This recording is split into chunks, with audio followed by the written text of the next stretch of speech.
So let's start it this way, explaining what is this about. So I've run so many games in the past. I've run actually 60 different games in the past. And now I wanna go and explain you my thoughts on these speedrun games I've chosen. I've chosen these games because I'm not gonna explain something like a speedrun game that I've only done like once on stream, or I've never really done it on stream and you don't know there's like no videos to prove it. There's 25 games and I have 1 minute. I have literally 1 minute to explain about that game, what I think about it, okay?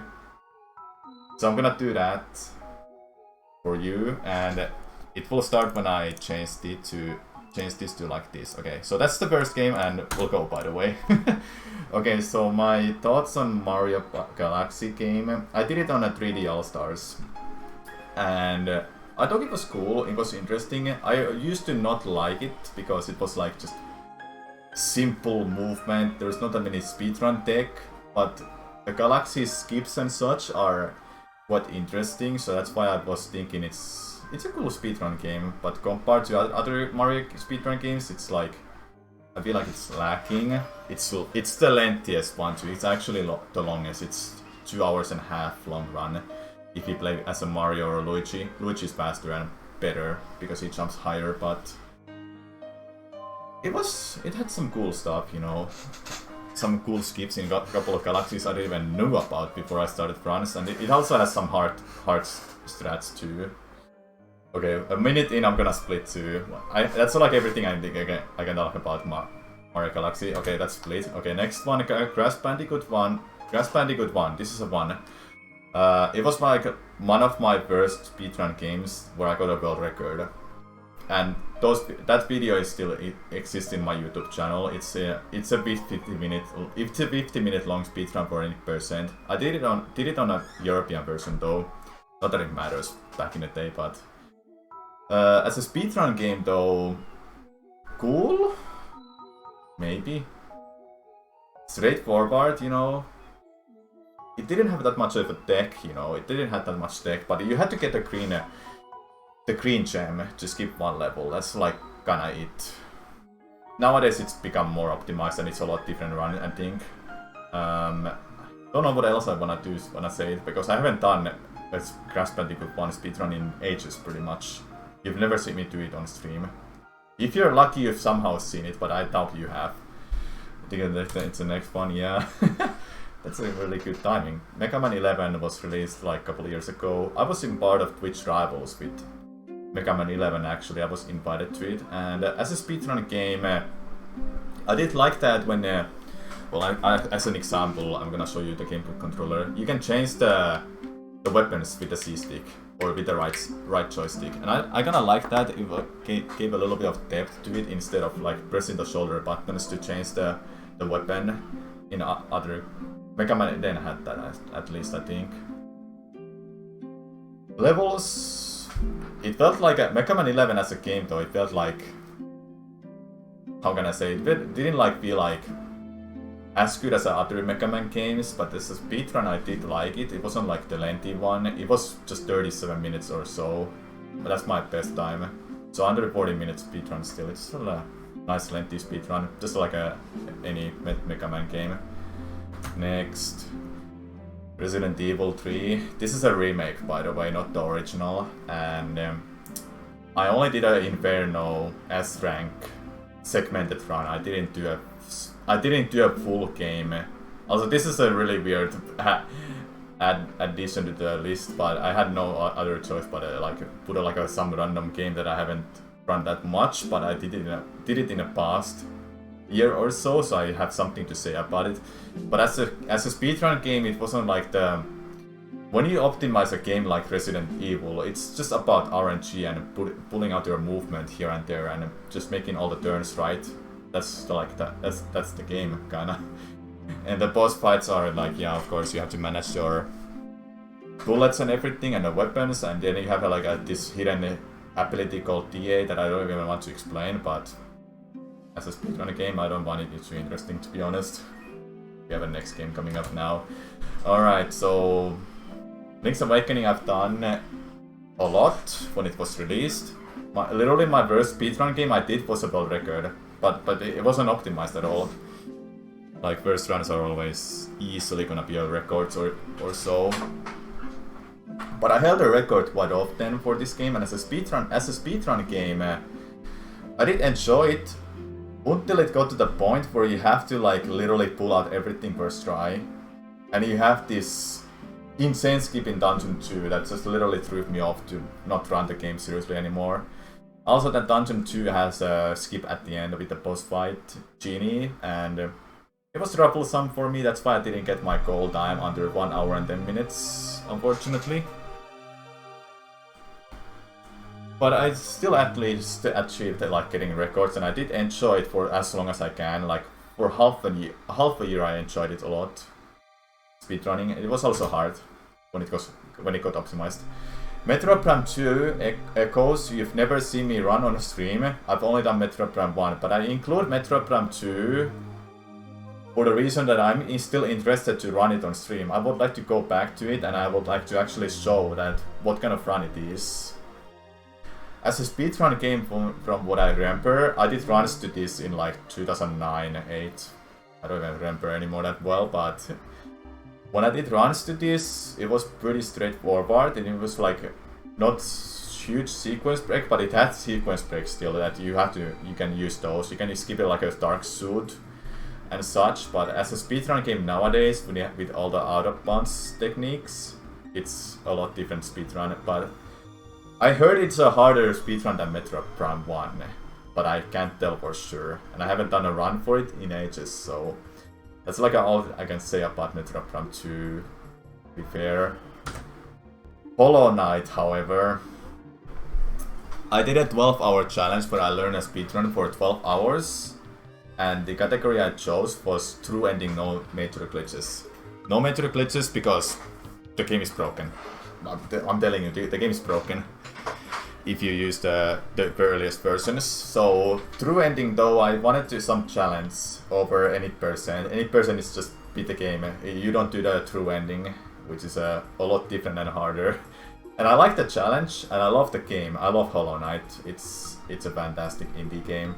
By the way, it's an indie game. It's not made from Nintendo, Sony or so. It's an indie game, just saying. But as a speedrun game, tricks were cool, some skips were fun to do, and I like the boss fights. And the final boss of the True Ending run, it's so difficult. You have almost no room for an error. But I would like to go back to that game and speedrun it like properly and see how much better I can get at it. The Legend of Zelda Breath of the Wild. I had no thoughts to run it when it was released, but I loved playing it so much. I had like an 18-hour stream that weekend when it got released.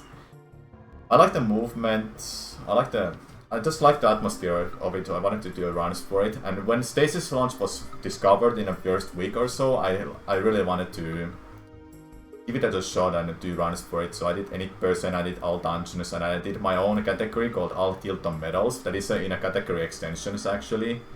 And that's like all I did.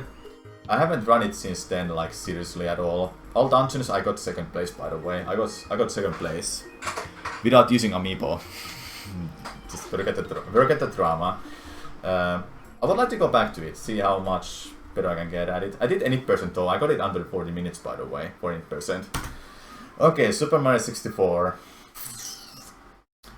This might be like for many people the best speedrun game ever. It's in Carl Jobs' video. He put it in a really, it's versatile and complexity. It's like it was like released in a perfect time and it's like a perfect speedrun game because for when I did runs for this, by the way, with 120 star 1 week challenge, I enjoyed practicing so much all of a sudden, even if the run was hard, but I still enjoyed it. It's easy to follow, easy to speedrun too, but it's hard to master, of course. It goes with every speedrun game. Every speedrun game is hard to master, but some games, like Mario 64, is a whole different thing. It's like that game has so much depth to it if you wanna go and optimize it even further. But as a speedrun game, how I think about it, I think it's a really great speedrun game. Grasp Insanity, you've never seen me run this game, and you've never seen me do any speedrun stuff, okay, on stream, but I include this because I've actually found skips for this game, glitches and skips. I made YouTube videos out of these. You can find them in my YouTube channel if you go to my channel and you scroll all the way to like 8 years and then 9 years ago. You can find videos of me doing skips for this game. And one of those skips, that video actually has like most of the views on my channel. One of the most views. But as a speedrun game, I think it's cool how broken that is right now, because you can actually beat the game in like 15 minutes or something crazy. And I tried my best to find a way to skip the very first half of the game, but I couldn't find it. But they eventually found it, and now the speedrun is just 15 minutes or something crazy. I don't even know. I did runs for my own, and I got like 1 hour or something segmented. Alright, well, you know this game. You know me. If you know this game, you probably know my speedruns too. As a speedrun game for Sunshine, I think it's the best speedrun game for me. Even if I can't get a world records in it anymore, honestly it's a meme run. I think it's the best speedrun game I've had ever, to be fair. I don't know, is it like the best game, but it's like one of my best games for sure, because I put so much effort and time into it. I had records in 80%, 120 shines, 96 shines, 79 shines. I had records in a lot of them, and I still say it's my favorite speedrun game, even if I don't speedrun it. Like at the moment, seriously, like my last run was like about a month ago, weeks ago. But I still enjoy it. I can easily go back to it and do any times runs if I want to. So it's like really great speedrun game. Twilight Princess, on the other hand, though, when I picked this game, my first run was like almost 5 hours long. But then I got it into under 4 hours and so on. And as a speedrun game, Twilight Princess is like, in my opinion, the coolest 3D Zelda speedrun out there. In my opinion. Don't take me seriously if you think Ocarina of Time is better or Breath of the Wild, because this is my opinion. So it has so much cool stuff, cool tricks and cool skips, but it's hard as hell. The game is actually hard to speedrun, especially if you want to get a really good time. It's a long run to. It's the longest 3D Zelda speedrun out there right now. Then, like, I've had records in it, so I'm probably biased for saying it's like the coolest speedrun game, but that's just how I felt about it. It's so much fun stuff in it, and it's also it's a challenge to speedrun too.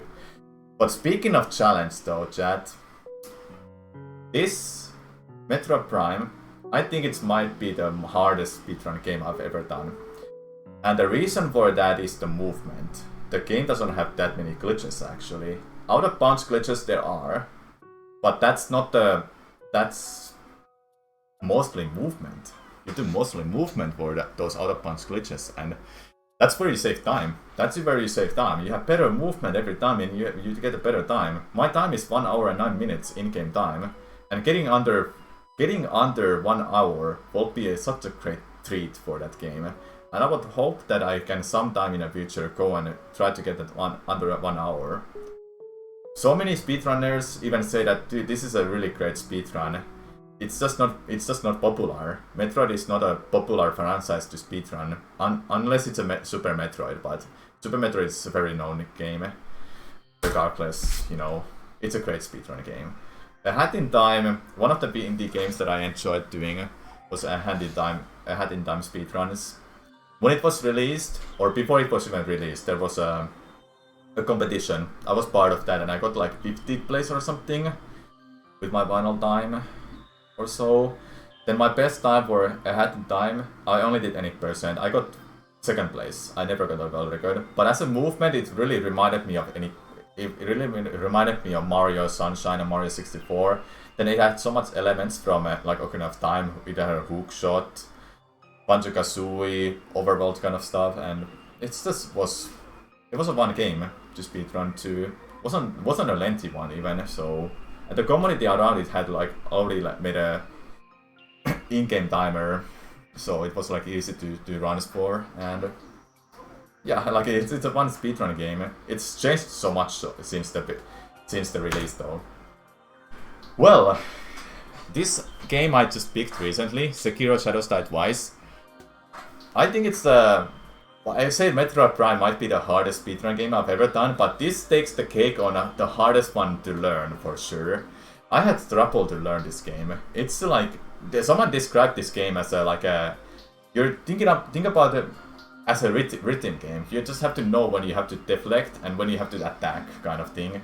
But knowing when you have to deflect is it's definitely a rhythm.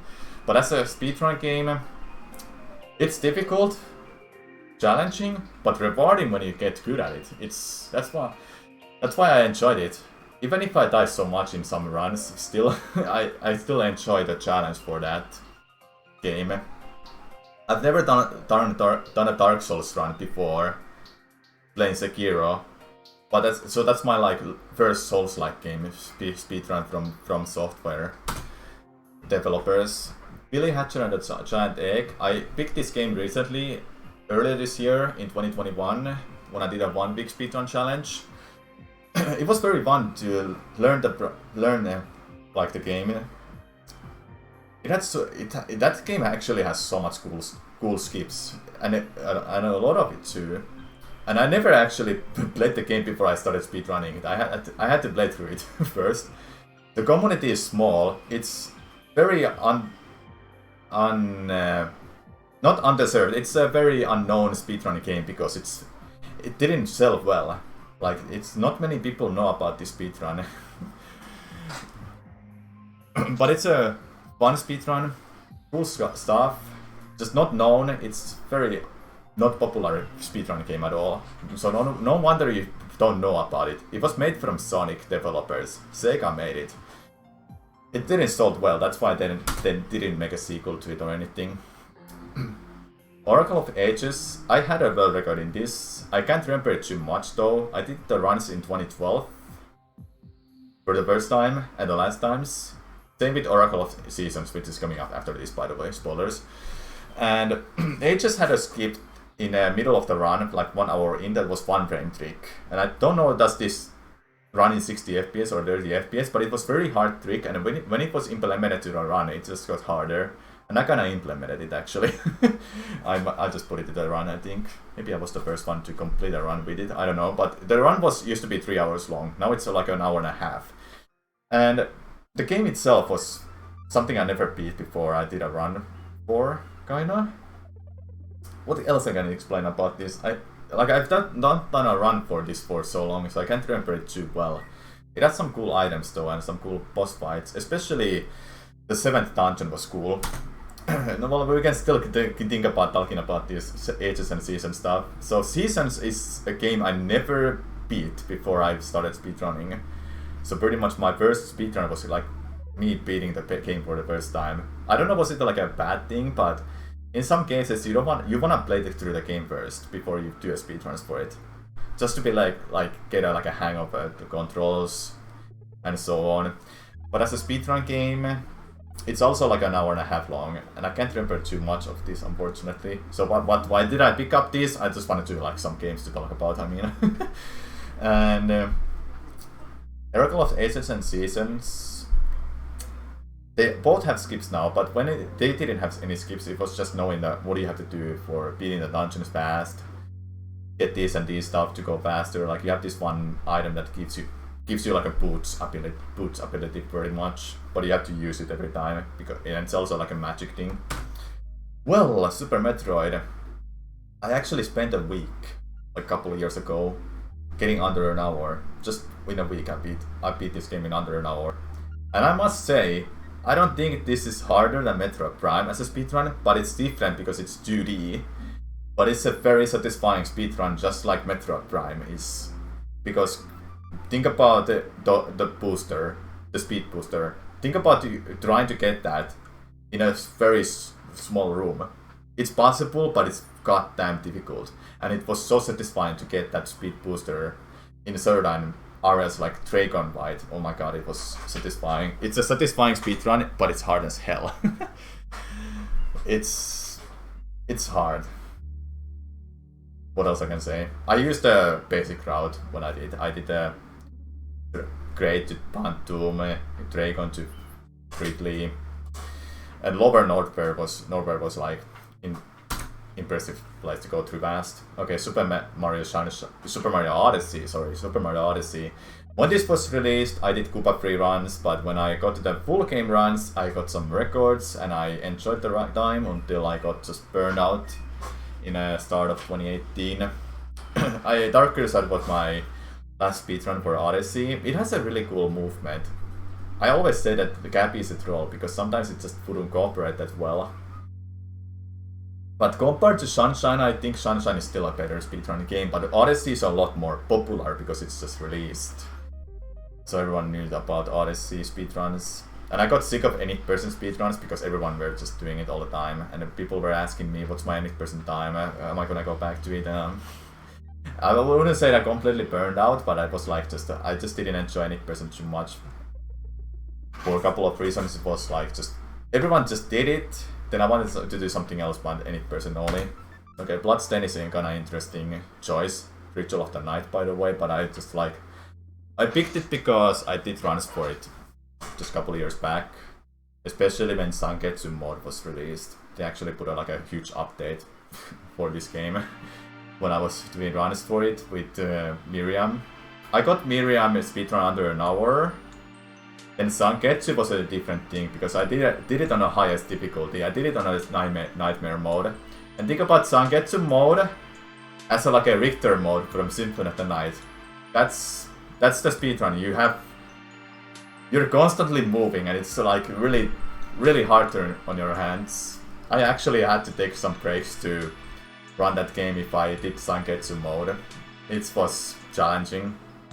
Rewarding though, because pulling out all that movement is just rewarding. And I can imagine that with the Richter mode too in Symphony of the Night. But as a game, it's not popular, it's like still, yeah, it's kinda like buried, you know. Ocarina of Time I include because it's the most popular Zelda game out there still. And this game, I did Medallions, Stones and Trials run, that is an MSD speedrun. I never did 100% speedrun for it. I never learned how to do Hess for this game, but I have done it. I have done it a few times.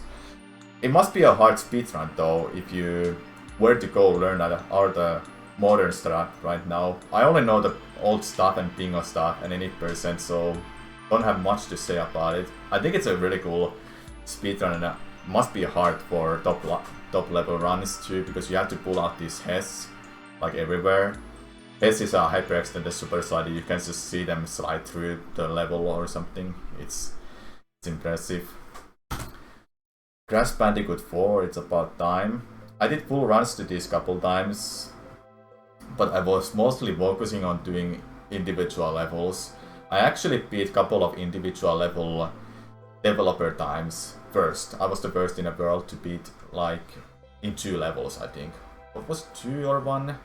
Especially in 1 level I beat the developer time for the first time, before anyone else beat it.